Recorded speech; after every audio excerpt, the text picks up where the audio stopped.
podcast est propulsé par OxB2B, une firme spécialisée dans le développement des affaires numériques.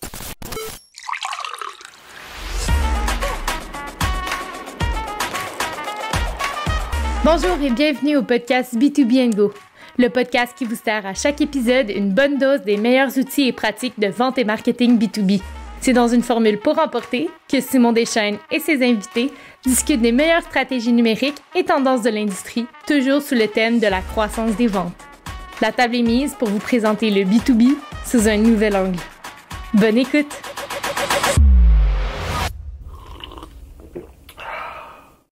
Bonjour et bienvenue. Alors aujourd'hui, on va traiter d'un sujet qui nous est particulièrement cher. On va traiter marketing, mais plus particulièrement marketing de contenu. Et pour nous en parler, j'ai invité Alexandre Gravel de l'agence Toast. Alexandre, merci de t'être déplacé. Merci pour l'invitation, Simon. Merci beaucoup. Peut-être commencer par nous dire tu es qui et que fait Toast dans la vie? Bien, je vais aller dans l'ordre. Tiens, qui je suis? Donc, tu l'as dit, Alexandre Gravel, fondateur chez Toast. Donc, on est deux partners qui avons parti ça il y a maintenant à peu près presque 23-24 ans. On a eu plusieurs saisons dans le business pour en venir il y a à peu près 12 ans à faire un virage vers le contenu. Fait qu'on a travaillé sur le contenant, je dirais. On a fait beaucoup de web, beaucoup de design pendant les premières années.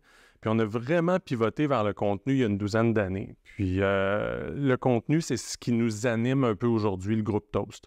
Donc, il y a deux divisions. L'agence Toast, dont tu as parlé, qui s'appelle Toast Studio précisément. On travaille en marketing de contenu, on va en parler dans les prochaines minutes.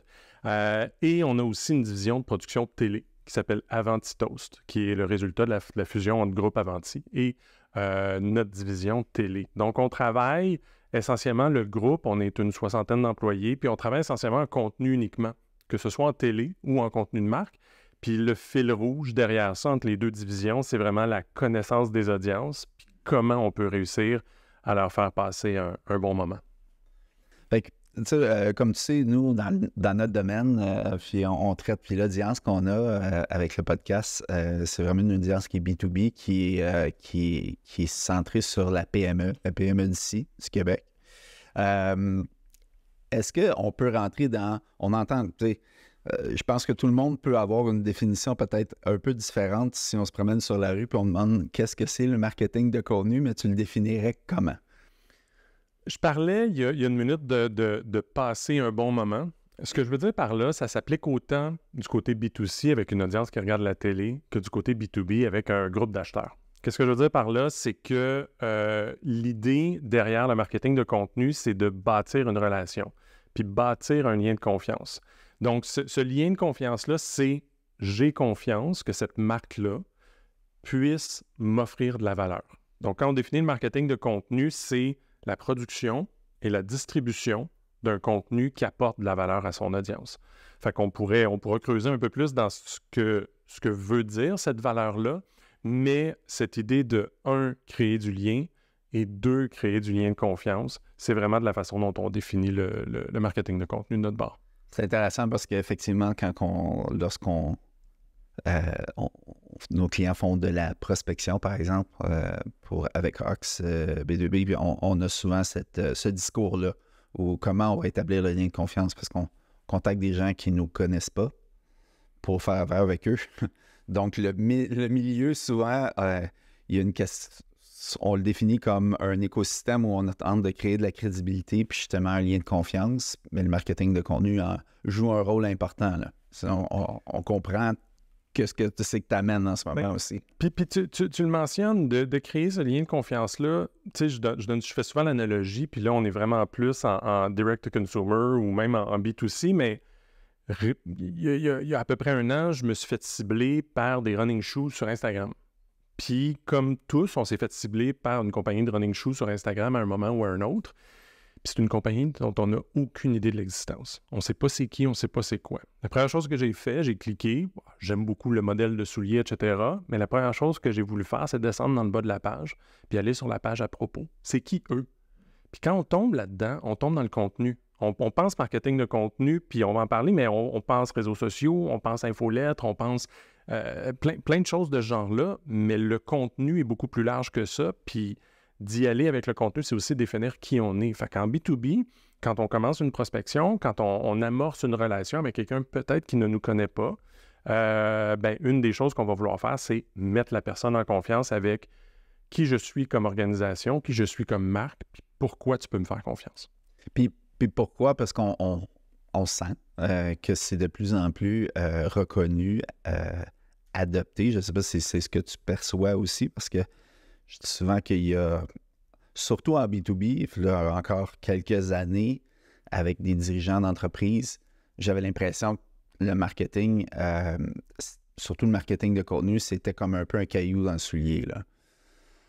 OK, il faut avoir quelqu'un au marketing.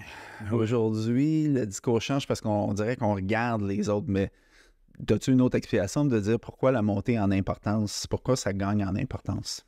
Bien, il y a différents facteurs là-dedans. Le premier, c'est qu'on peut aussi changer un peu la perception puis changer le paradigme en disant c'est pas nécessairement du marketing de contenu, c'est pas nécessairement une dépense de marketing, c'est le développement d'outils de vente. Quand vient le temps de faire de la prospection puis de dire je donne l'opportunité à mon prospect de s'informer lui-même, ça devient un outil de vente.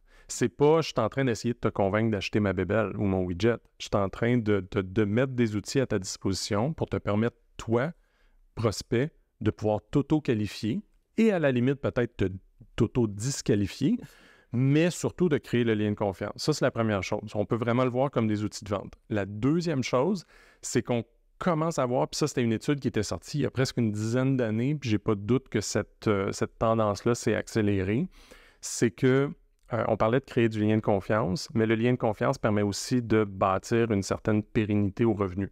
Ce que je disais par là, c'est des clients qui reviennent, c'est des clients qui élargissent le spectre de l'offre, d'achat dans l'offre qu'on a. Mais cette relation client-là commence à être valorisée de plus en plus dans la valo d'une entreprise. Donc, au moment d'une transaction, la force des relations clients commence à être valorisée de plus en plus au-delà de la marque. Ce qui veut dire que quand avec le contenu, on travaille sur cette relation de confiance-là, puis sur la durabilité de la relation de confiance, parce qu'on se positionne comme les meilleurs, les experts en qui on peut avoir confiance, ça a un impact stratégique sur la valeur de l'entreprise aussi. Donc, ça, as-tu des données là-dessus? C'est intéressant parce que moi, j'en parle souvent, puis je l'ai vu, je l'ai constaté plus de façon empirique dans certaines discussions que j'ai eues de propriétaires de PME qui ont vendu ou qui en ont acheté. Oui.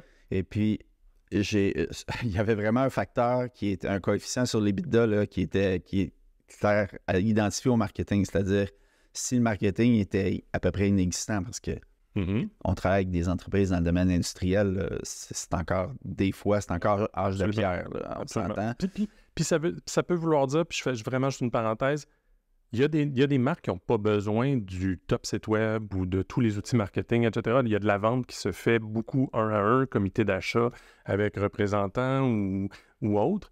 Puis c'est pour ça que je parle souvent d'outils de vente. Mais oui, l'impact EBITDA peut être... C'est vrai, ça, mais de moins en moins, hein, parce qu'on voit que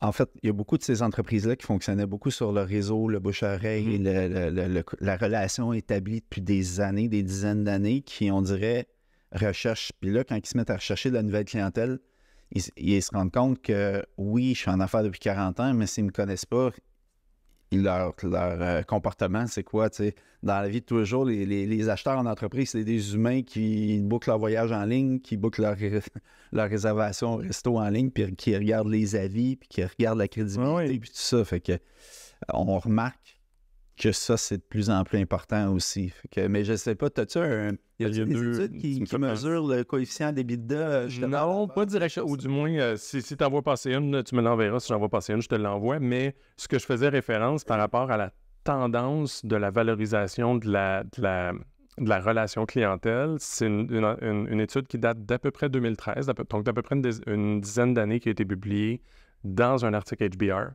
Donc, ça se retrouve, j'ai pas le titre par cœur, ça se retrouve. C'est cette courbe-là où on voyait une diminution de la proportion de la valorisation de la marque versus une augmentation de la proportion de la valorisation de la relation client. Et puis, j'associe le contenu à la relation client. C'est beaucoup ça. On n'est pas dans le branding nécessairement. On n'est pas dans le marketing pur et dur. Oui, mais pas dans ce qui est souvent considéré comme une mesure difficile à amortir ou à capitaliser. La deuxième étude qui est intéressante, puis par rapport à ce que tu mentionnais, puis encore là, j'oublie le titre de l'étude, mais c'est une étude qui a roulé pas mal dans le secteur B2B, c'est que plus de 60% du processus d'achat est fait de façon numérique en B2B, ce qui veut dire avant même de contacter un être humain chez l'entreprise ou que le prospect fasse une action pour parler à un représentant, il y a une grosse partie du processus qui est fait déjà. Et ce processus-là est fait par l'ensemble du comité d'achat, ce qui veut dire que faut qu'il y ait quelque chose de disponible pour, je reviens, je me répète volontairement, mettre les gens en confiance, expliquer pourquoi l'offre de service est telle, permettre aux gens de se qualifier ou de se disqualifier par rapport à une solution. Donc, ça, c'est selon moi le contenu. Non, ça accompagne un peu ce que je dis aussi par rapport au comportement en ligne, là, de s'informer, d'être très autonome dans sa façon de s'informer, puis ça, c'est important. Mais souvent aussi, lorsqu'on a ces échanges-là avec des patrons, ceux qui payent la facture au bout, mentionnent que c'est astronomique. Ça leur coûte très cher. On a l'impression qu'aussi, ils ne savent pas nécessairement où s'orienter. Qu'est-ce que tu aurais à dire là-dessus? Est-ce qu'on peut se permettre ça? Est-ce qu'une PME peut se permettre une stratégie de création de contenu? Je vais avoir l'air de boire mon propre Kool-Aid, mais une PME se doit d'investir là-dedans. Et je pense que le mot « investir » est important. Pourquoi investir et non pas dépenser là-dedans? Il est possible avec le contenu. Je parlais tantôt d'une page à propos, toute simple, qui répond à des questions. Faut le voir comme étant un investissement. La page à propos, je la fais une fois, puis elle est bonne pour 2-3 ans. Je vais la revisiter peut-être une fois de temps en temps quand mon offre de service ou je me repositionne un peu dans le marché, mais c'est un investissement que je fais. Donc, je bâtis un actif. Donc, souvent, ce qu'on va mentionner, nous, quand on parle de marketing de contenu, l'important, c'est de créer une librairie de contenu. Je parlais d'outils de vente tantôt, je parle d'une page à propos là, pour simplifier les choses. C'est ça, j'investis dans une librairie de contenu, une bibliothèque de contenu dans laquelle je vais aller piger par la suite. Ce qui veut dire que je ne suis pas constamment en train de nécessairement tout recréer ou constamment être en train de créer quelque chose de nouveau. Ça se peut qu'à un certain moment, la bibliothèque de contenu soit assez complète, mes représentants aux ventes ou mon équipe de communication a ce qu'il faut pour aller piger dedans, pour réutiliser le contenu qu'on a déjà monté. Peut-être faire une mise à jour une fois de temps en temps, mais on n'est pas dans la nécessité de constamment réinventer la roue puis de repartir la machine à zéro. L'erreur qu'on voit en ce moment, souvent, c'est des entreprises qui créent un white paper, un livre blanc, le publient sur LinkedIn, puis le laissent aller, puis se tournent après ça pour préparer le prochain. En réalité, tu crées ton livre blanc, puis après ça, sans arrêt, pendant des mois, tu le mets en marché, tu t'en fais la promotion, tu en as peut-être 3-4 même au fil du temps, puis tu travailles là-dessus. On travaille avec un client qui avait ce problème-là. Il était constamment en train de créer des nouveaux contenus, mais ils n'exploitaient pas leur contenu de la bonne façon. Donc, il y avait de l'argent qui était, je ne veux pas dire gaspillé, parce que les contenus étaient très bons, mais ce n'était pas nécessaire de dépenser autant. Pour en créer des nouveaux, puis des nouveaux, puis des nouveaux. C'était plus au niveau de la distribution que ça qui était l'enjeu à ce moment-là. OK. Ouais. Puis au niveau des ressources, qu'est-ce que ça peut prendre? On parle CSC à la portée ou non. Si on parle d'une trousse essentielle, est-ce que tu as un exemple à pouvoir nous donner? Il y a beaucoup de PME quand même au Québec, je pense que c'est 65 000 PME. Puis là-dessus, mettons qu'on ne prendra pas les plus petites, mais mettons qu'on prend du 20 à 50 employés. Ouais.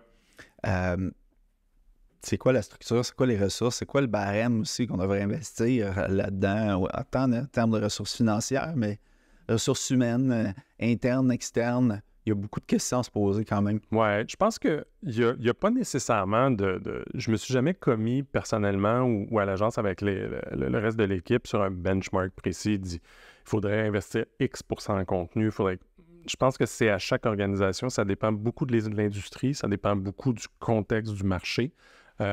Mais une chose est sûre, ce que ça prend, c'est une implication de l'ensemble des départements. Puis ce que je veux dire par là, c'est que c'est pas le marketing ou les coms qui vont travailler en silo ou en vase clos sur le contenu. C'est hyper important que l'équipe des ventes soit impliquée, que l'équipe du customer success, du service clientèle soit impliquée.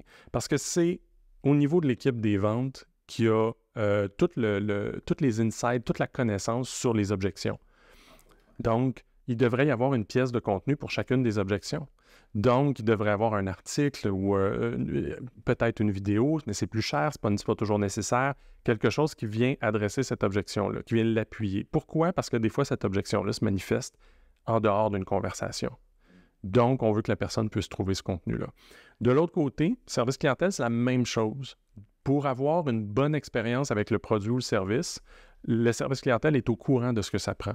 Pourquoi ne pas avoir certains contenus qui existent? Parce que quand il va venir le temps de commencer à peut-être scaler la business, où on va commencer vraiment à avoir un volume plus grand, il y a des clients qui vont pouvoir s'auto-supporter à travers ces contenus-là. Donc, au fil du temps, c'est quelque chose qui est intéressant à regarder. Un livre que j'adore par rapport à ça, c'est un livre qui s'appelle « They Ask, You Answer » par Marcus Sheridan.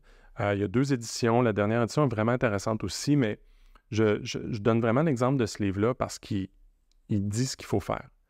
Les questions que l'entreprise reçoit devraient pouvoir être répondues par du contenu. De façon dans le fond, ouais. Parce que ça devient un actif. Je parlais tantôt de bâtir une bibliothèque de contenu, ça devient un actif. Qu'est-ce que je veux dire par là? C'est que peut-être que la personne va pouvoir s'auto-répondre, trouver ses propres réponses, ou bien ça va permettre d'onboarder des nouvelles ressources aux ventes, de nouvelles ressources au service clientèle plus rapidement, plus facilement.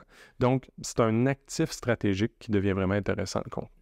Parce que puis tu réponds peut-être un peu à ma prochaine question, c'est je me disais par où on commence? Admettons qu'une entreprise a un site Internet, une couple de réseaux sociaux ouverts, mais pas trop actifs. Mm-hmm. Puis se dit, bon, ben là, je pense que oui, on a une bonne relation avec nos clients, mais bon, il faut être de notre temps, il faut avancer, on veut commencer cette démarche-là.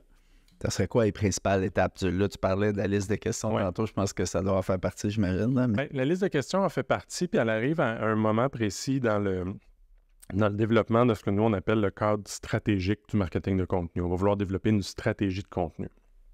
Qu'est-ce qu'on veut faire dans la stratégie de contenu? Bien, la première étape, c'est réfléchir à là où s'en va l'organisation dans 12 à 18 mois.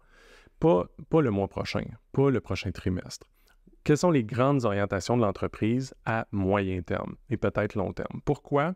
Parce qu'on va vouloir bâtir du contenu qui va pouvoir vivre et survivre cette période-là. Pas juste pour un mois. Pour la notion d'investissement dont je parlais. Donc, où s'en va la business dans les prochains 12 à 18 mois? Quelles sont les grandes orientations, les grands objectifs? Fait que là, on regarde le plan stratégique de l'entreprise. À partir de là, on découle quel est le contenu qui va être nécessaire pour supporter ces initiatives-là. Pourquoi on mentionne ça? C'est parce que faire un exercice stratégique, puis que ce soit une planification stratégique ou une stratégie de contenu, c'est un exercice de décision difficile. Il faut faire des choix. Donc, pour faire les choix, alignons-nous avec là où l'entreprise s'en va pour définir nos objectifs qui nécessitent du contenu. Deuxième étape, réfléchir à l'audience. Pour atteindre ces objectifs-là, à quel type de clientèle ou à quel type de partie prenante je dois m'adresser? Puis d'apprendre à les connaître. D'apprendre à connaître les questions qui vont se poser. Je reviens avec ce que je mentionnais tantôt. Quelles sont les questions qui se posent? C'est quoi leur réalité? Parce qu'on va vouloir s'adapter directement à eux. Et de là va découler les besoins qu'on peut avoir en termes de bibliothèque de contenu. Fait que c'est assez simple. Objectif, audience, parce qu'on veut vraiment là, créer le lien entre... Imaginons là, qu'il y a 2 cercles qui se touchent. Là. Il y a un cercle qui est là où l'entreprise veut aller, puis il y a un cercle qui est là où l'audience veut aller, puis il y a une jonction entre les deux. Puis c'est là qu'on va aller se placer. Puis après ça, bien, on définit, on produit le contenu qui nous manque pour réussir ça. Puis quand, bon, on parlait d'investissement tantôt, puis ben là, on va identifier nos besoins en fonction de ce dessin-là, de cet exercice-là. Comment tu places ton budget? Est-ce que tu as des ratios par rapport à ça? Non, il n'y a pas. J'ai pas tant de ratios, mais l'idée, c'est de se faire un plan sur justement le moyen terme. Ça, c'est important. C'est pas de dire je fais ma stratégie puis je me trouve un budget pour ce trimestre-ci. C'est de dire voici ce qui me manque en termes de contenu, voici ce que ça va me permettre d'atteindre pour aider l'organisation à avancer dans la bonne direction. Puis, quand on commence à penser à moyen terme, on commence à pouvoir justement optimiser la production de contenu. faire des lots de contenu, des batchs de contenu. Donc, au lieu de faire un article à la pièce, on demande à un rédacteur externe, par exemple, ou une vidéaste, de nous créer 5-7 livrables d'un coup. Donc là, on a de l'économie d'échelle, puis on est capable de placer ça dans le temps. Donc, il n'y a pas tant de ratio en soi. Je pense que c'est à ce que l'entreprise est capable de se permettre. Mais vu qu'on vient l'attacher à la planification stratégique de l'entreprise, on est capable de justifier ces investissements-là un peu plus facilement que juste de dire, il faut être actif sur LinkedIn. Il faut être actif sur LinkedIn à l'exécutif. Ça parle moins que dire, on va aller sur LinkedIn à une fréquence à peu près X parce qu'on veut aller rejoindre une nouvelle audience qui est dans un marché géographique hors de là où on est en ce moment. Puis, lorsque vous travaillez avec des plus grosses entreprises, j'imagine que les budgets, eux, sont définis en termes de certaines allocations de pourcentage. Est-ce que, parmi les plus grands, là, parce que là, on discutait de PME, est-ce que tu vois des tendances? Est-ce que tu vois X% du revenu brut? Est-ce que ça se calcule sur les marges? Juste pour donner une orientation, ou si vraiment, il n'y a pas vraiment, à chaque industrie ou à chaque type d'opération, son budget? C'est vraiment en fonction de chaque marché, puis il y a trop de marchés pour pouvoir vraiment sortir des benchmarks. On travaille par exemple avec Bombardier, qui essentiellement vend leurs appareils en modèle B2B d'une certaine façon, leur jet privé.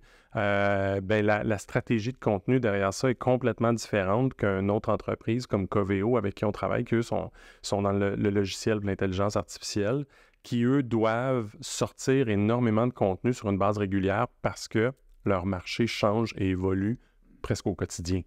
Donc, les investissements sont très différents. Par contre, c'est un aspect qui est important à considérer, c'est dans ces deux cas-là, autant les solutions Coveo vend, autant que l'achat d'un jet privé pour Bombardier, le cycle de vente peut être très, très long. Donc, le contenu, dans certains cas, devient intéressant dans la mesure où il vient permettre de maintenir la relation à l'intérieur d'un cycle de vente qui, des fois, peut être 1 an, des fois 2 ans, avant qu'une décision soit prise par le comité d'achat. Fait qu'il n'y a pas de benchmark, puis ça peut varier beaucoup dans une industrie, dépendant si c'est une industrie qui était stable, très mature, où là, l'investissement va peut-être être plus élevé au début, le temps de bâtir la bibliothèque de contenu, et par la suite, juste une maintenance qui est saine, ou d'un autre côté, comme un Coveo, où on est constamment en train de créer du nouveau contenu parce que le marché change tellement vite. C'est intéressant parce qu'effectivement, c'est en fonction du marché. Hein? On parle souvent, il y a certaines industries où la quantité est presque plus importante, en tout cas, quitte à faire un petit compromis sur la qualité, puis d'autres où c'est absolument aucun compromis sur la qualité, on prendra le temps qu'il faut. Je ne sais pas si tu dois être apôtre de la qualité, je sais pas, j'imagine quand même. Moins qu'avant.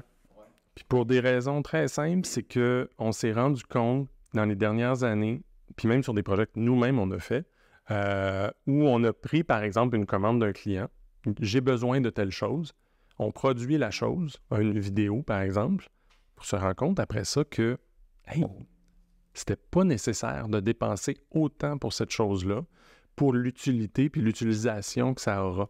C'est le fun d'avoir la super qualité, mais il est peut-être plus intéressant des fois de limiter ou de simplifier les choses. Je ne veux pas dire de diminuer la qualité, des fois ça peut juste être plus simple et à ce moment-là, de peut-être se garder certains moyens, certains budgets pour faire d'autres choses. Fait à ce niveau-là, j'ai envie de dire la qualité, mais pas à tout prix. Tout n'a pas besoin d'être de très, très haute qualité. Il y a des contenus simples qui vont super bien performer puis qui n'ont pas besoin de nécessiter des grands moyens. Puis, justement, parlons-en. Là, on parle de contenu depuis le début, mais peut-être pour certaines personnes, le contenu, ça veut dire quoi? Tu sais, il y en a pour qui c'est vidéo, il y en a pour qui c'est un blog, mais est-ce que tu peux nous donner la planche? Un peu, le spectre est très, très large, mais on en a mentionné quelques-uns depuis le début. Bon, j'y vais, à la base, là, j'utilise mon exemple de la page à propos tantôt. Là. Le contenu qu'on retrouve sur les pages permanentes ou statiques du site web, les contenus qu'on retrouve dans des feuillets de vente qui vont être envoyés à des prospects, des choses comme ça, c'est du contenu. On n'y pense pas, c'est du marketing de contenu. On n'y pense pas toujours de cette façon-là, mais c'est un contenu qui est très pérenne, qui a une longue... C'est la base, en fait, c'est la pierre d'assise. C'est exactement. Ça nous permet d'asseoir notre positionnement, ça assoit une partie du lien de confiance. Donc, le contenu qu'on retrouve sur notre site Internet, là, puis pas juste le blog, c'en est. Deuxièmement, puis je le mentionne là, s'il y a une pertinence à avoir une régularité dans le contenu, c'est peut-être pas toutes les industries B2B ou manufacturières, tu le mentionnais tantôt, que c'est nécessaire, mais un blog peut permettre justement de garder une certaine fraîcheur dans le contenu sans avoir à revoir ces pages-là. Ça nous permet justement de maintenir un peu le lien, de pouvoir justement avoir une raison d'écrire à des prospects, d'avoir une raison d'écrire à des clients existants. On a sorti un nouveau billet de blog, une nouvelle lettre d'opinion, on a ressorti une nouvelle état du marché, on a ressorti un nouvel résultat de recherche et développement qu'on a fait. On peut déposer ça sur le blog et ça nous donne une raison, ça nous donne, je parlais de valeur au début, ça nous donne de la valeur dans ce qu'on va écrire à un prospect ou à un client. De pour dire, rester top of mind. Pour rester top of mind, exactement. Le blog, c'en est un. Tous ces contenus-là de blog pourraient très bien prendre une forme vidéo, pourraient prendre une forme audio. Là, je parlais de forme écrite. Après ça, on va retrouver, je le mentionnais tantôt, les livres blancs. Tout ce qui est white paper, tout ce qui est études. On a fait une recherche, une étude dans le marché, on la publie, on la package un peu, puis on réussit à faire ça. On commence à avoir un peu une renaissance un peu de ça, mais tout ce qui est magazine imprimé. Je donne un exemple B2C, mais la marque Altitude qui vend en ligne des produits de plein air, produits sportifs, bien, ils ont un magazine qui sort quelques fois par année, mais vraiment imprimé, puis on le reçoit à la maison, puis ça, c'est un autre modèle de contenu. Ça va traîner sur la table à café, puis ça va être là pendant un certain temps, puis pour rester top of mind. Après ça, c'est autour de ça qu'on trouve les canaux de distribution.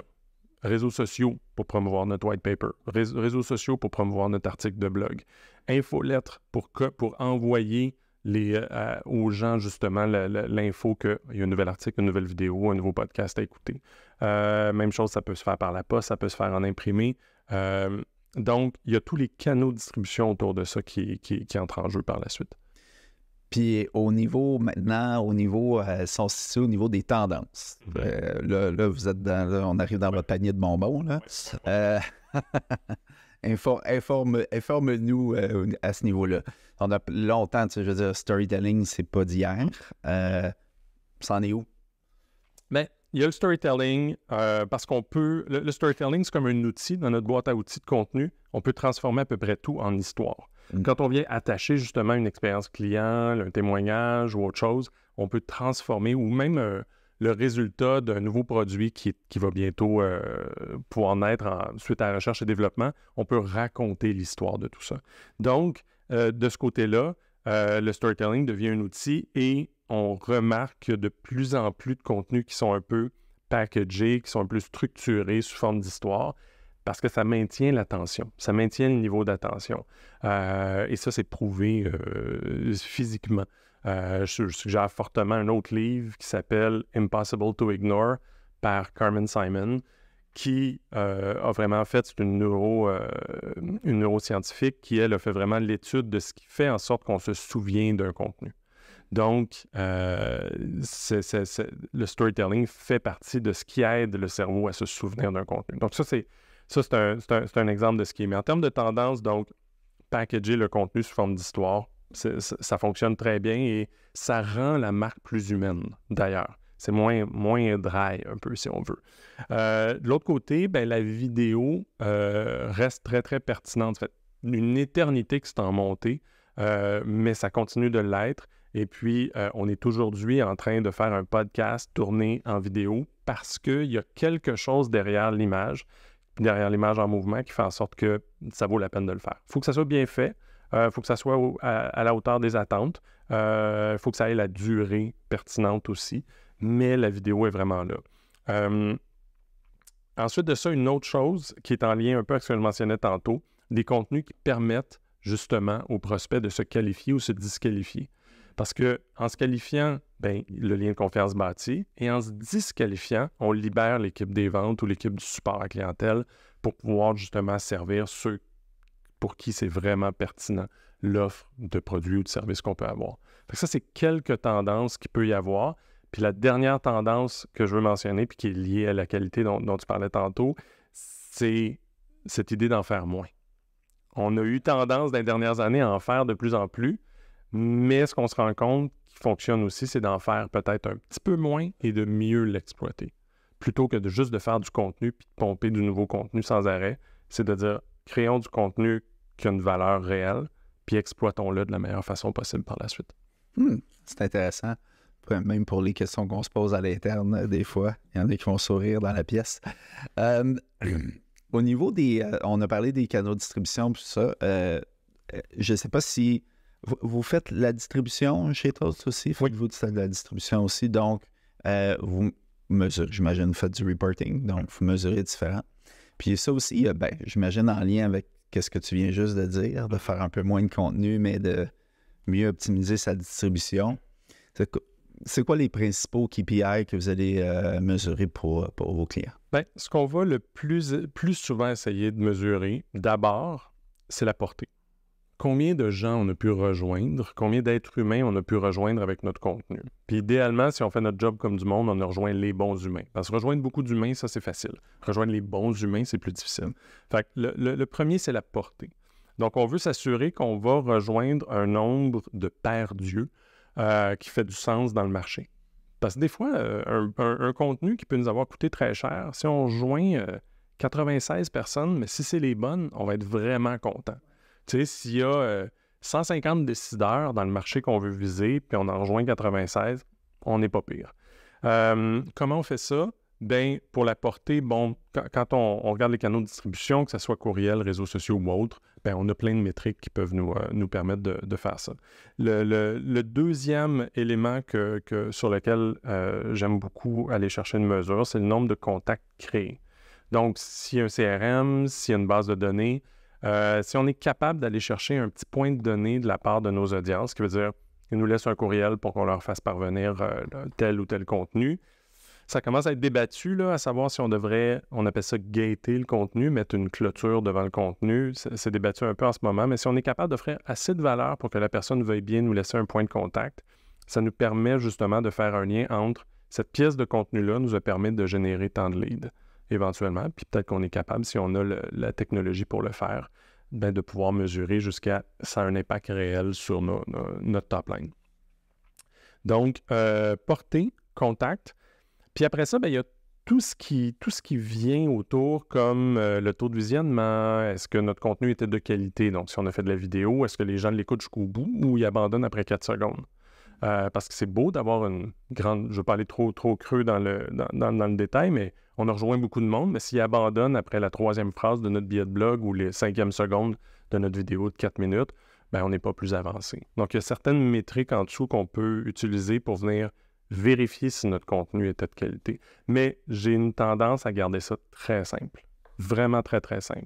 Portée, contact, puis s'assurer que ça fait sens avec les objectifs d'affaires qu'on se disait tantôt. Effectivement. Si, par exemple, notre objectif, c'est de développer un nouveau marché, de développer l'Ontario, par exemple, mais peut-être que mon KPI de portée, ça va être l'audience ontarienne que j'ai rejoint. Donc, je vais aller essayer de segmenter un peu ces métriques-là. Est-ce qu'il y a... Ça me vient un peu champ gauche comme question, mais on parlait tantôt de tendance. Tu sais, la tendance à l'américaine ou le long storytelling, où on se fait attraper par des pubs sur les réseaux sociaux, on clique, puis là, il y a une vidéo, puis là, ça finit plus, ça finit plus, ça finit plus. On veut avoir le comment, mais c'est juste le pourquoi qui est là. Puis, on le sait qu'à un moment donné, on va finir va falloir qu'on s'abonne à quelque chose. Est-ce que c'est quelque chose que tu vois s'essouffler? Est-ce que Est-ce qu'on est encore là-dedans et ça va durer over and over? Ou... Moi, je pense que ça, c'est une opinion très personnelle, mais je pense qu'on commence à voir dans le jeu de ces types de vidéos-là, dans ces types de contenus-là. Je pense que quand on a une question, on veut y répondre le plus rapidement possible. Je parlais, pour faire un peu boucler la boucle, on veut que les gens passent un bon moment avec notre marque, avec notre organisation. Ça ne veut pas dire qu'ils sont en train de rire, sourire ou se faire divertir parce qu'on fait. C'est que le temps que ça leur a pris pour retrouver leur réponse a été le temps pertinent pour le faire. Dans certains cas, il y a des choses complexes, des éléments complexes qu'on voudrait expliquer, puis ça prend du temps. Puis ça, c'est correct. Dans d'autres cas, si la réponse est simple, faites un contenu qui répond rapidement. Get to the point. OK, merci. Donc, avec tout ça, on n'a pas discuté d'intelligence artificielle qui a quand même un énorme impact sur la création de contenu. Là. On ne se le cachera pas. Ton opinion, vos pratiques avec ça, qu'est-ce que tu vois? Aujourd'hui, mois de mai 2024, parce qu'en juin, ça va changer, puis en juillet, ça va changer aussi. Mais bref, j'exagère un peu, mais pour le moment, et jusqu'à nouvel ordre, c'est un excellent outil pour structurer, planifier, réfléchir. C'est un outil dans l'idéation, mais c'est pas un outil de création. Ce que je veux dire par là, c'est que je parlais tantôt du fait que le contenu doit aider une entreprise puis une organisation à se positionner puis créer un lien de confiance. Les outils d'intelligence artificielle en ce moment remâchent l'existant. Par définition, c'est comme ça qu'ils ont été entraînés et c'est ça qu'ils font, ces outils-là. Et donc, ça signifie que quand je demande à un outil d'intelligence artificielle de me générer, de me produire du contenu, il génère quelque chose qui pourrait sûrement être applicable à tous mes compétiteurs. Donc, c'est important d'aller chercher le volet humain et d'aller chercher le volet d'équipe pour bâtir un contenu qui est unique à l'organisation, sur lequel on ne pourrait pas changer le logo puis dire « Ah, je pourrais mettre n'importe quel logo sur ce contenu-là, ça voudrait dire la même chose. » Donc, l'IA est vraiment un outil extraordinaire pour brainstormer, pour structurer, pour planifier, mais au moment de la création, je pense que c'est important d'aller chercher quelque chose qui est unique à l'entreprise.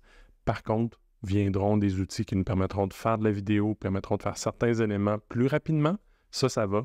Mais il y a un élément unique qui doit rester vraiment distinct pour l'organisation par rapport aux autres.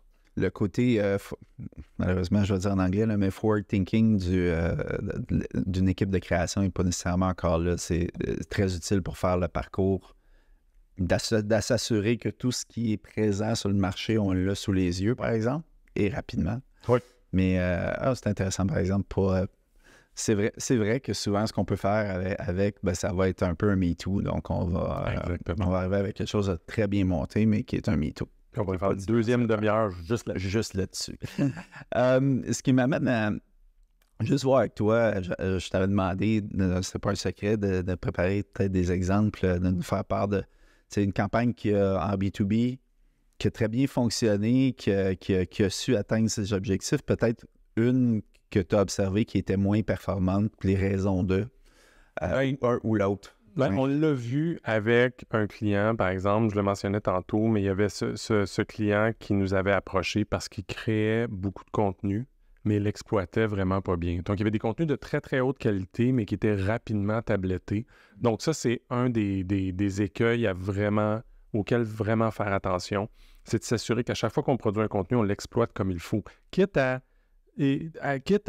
shifter un peu le ratio entre coût de production versus coût d'exploitation du contenu, en mettre peut-être un petit peu moins sur la production, puis de s'en garder du temps ou de l'argent pour pouvoir en faire la promotion. Fait que ça, c'est... Je ne nommerai pas le client, là, mais s'il y en a plusieurs comme ça, qui créent du contenu, du super bon contenu, mais qui ne l'exploitent pas nécessairement de la bonne façon, je pense que c'est un des gros écueils. OK. Ça, c'est intéressant parce qu'effectivement, on est sous l'impression qu'il faut en créer vraiment beaucoup là, depuis quelques années, donc pour faire sa place dans le marché comme tel. De moins en moins, et même lorsqu'on commence à réfléchir SEO, algorithme et tout ça, les Google et Bing de ce monde commencent à mettre l'accent sur la qualité du contenu et pas le volume de contenu qui sort de la part d'une organisation. C'est intéressant, mais ça, je pense que c'est la grosse réflexion d'aujourd'hui. C'est apaisant, en fait, pour des gens. Parce que la pression de quantité quand même était très forte. Puis c'est ce qui peut valoir, c'est ce qui peut faire que ça coûte cher aussi. Oui. Puis la perception de ceux qui payent pour ça, c'est un processus qui n'arrêtera jamais. Puis dans le fond, c'est pas si performant que ça parce qu'on ne se pose pas cette question pour le distribuer de la bonne façon. Exact. Donc, en terminant, on produit toujours une checklist à chaque épisode. Donc, tous les points importants de ce qu'on a discuté, tout ça, juste pour que notre audience le sache, mais est habituée. Et puis, on pensait aussi inclure le lien à votre infolette, qui est vraiment, franchement, éclairant. C'est lu par toute notre équipe, religieusement. Donc, pour pouvoir être abonné, là, on va fournir le lien aussi à ce niveau-là. Magnifique. Si on veut vous rejoindre chez Toast, Imagine. C'est très facile. Toast Studio, meilleur moyen de nous rejoindre, nous trouver. Puis, je suis jamais bien loin moi-même. LinkedIn ou ailleurs, je suis toujours très impliqué dans les échanges et les relations. Merci, Alexandre. C'était vraiment intéressant. Écoute, ta venue était très éclairante pour moi, pour l'équipe, ça, c'est sûr, et pour notre audience aussi. Un gros merci de ton passage. Génial. Ben, merci beaucoup pour l'invitation, Simon.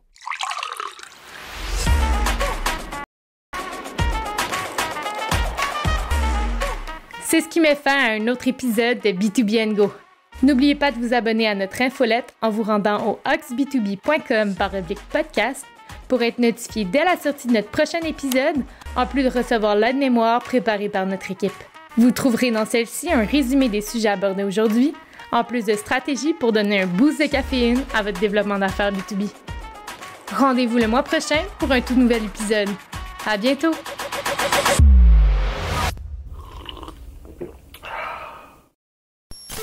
Le podcast que vous venez d'écouter est propulsé par Ox B2B, une firme spécialisée dans le développement d'affaires numériques.